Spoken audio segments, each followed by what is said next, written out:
First thing Saturday morning, we're going to be getting under the bar in just a few moments, just getting a quick coffee in, checking a few emails, etc.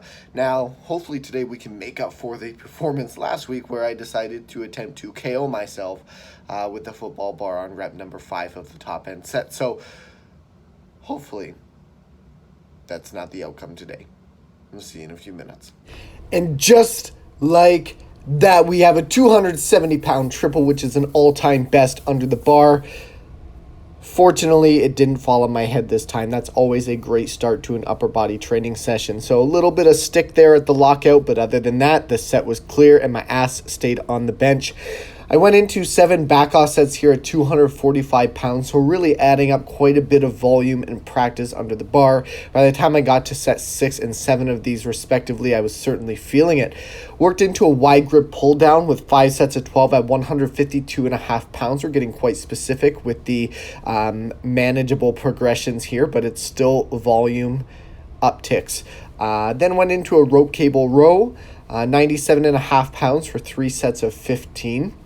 I tried to keep my form a little bit better than last week because having watched my form on video, I felt that I was really using my traps more than I should be. There's no doubt there's going to be some recruitment of the traps on these rows, but I was getting quite sloppy with form. So that's one of the reasons I like doing these vlogs as well, is simply because I get to see how I'm training and I can correct myself to a degree as well.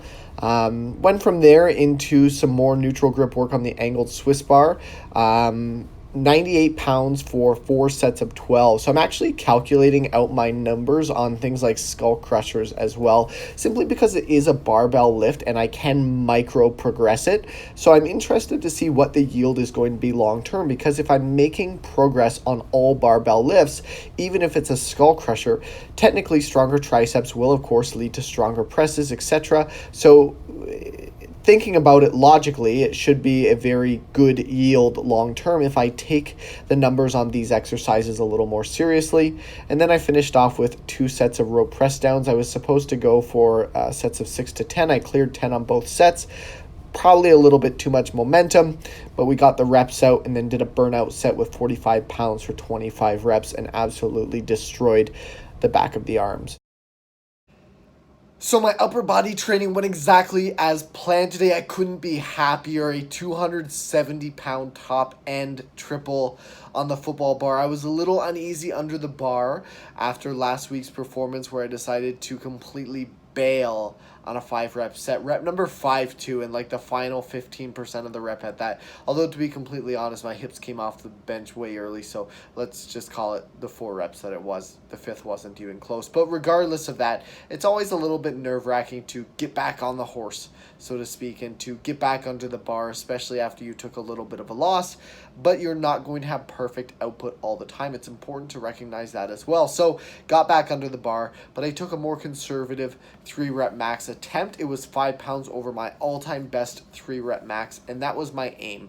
Not necessarily to calculate out higher, as I might normally do under the bar, but rather just to beat my all-time 3-rep max, even if it didn't calculate out higher than other lifts in other rep ranges. I was more worried about just getting a PB, and I didn't care how big it was.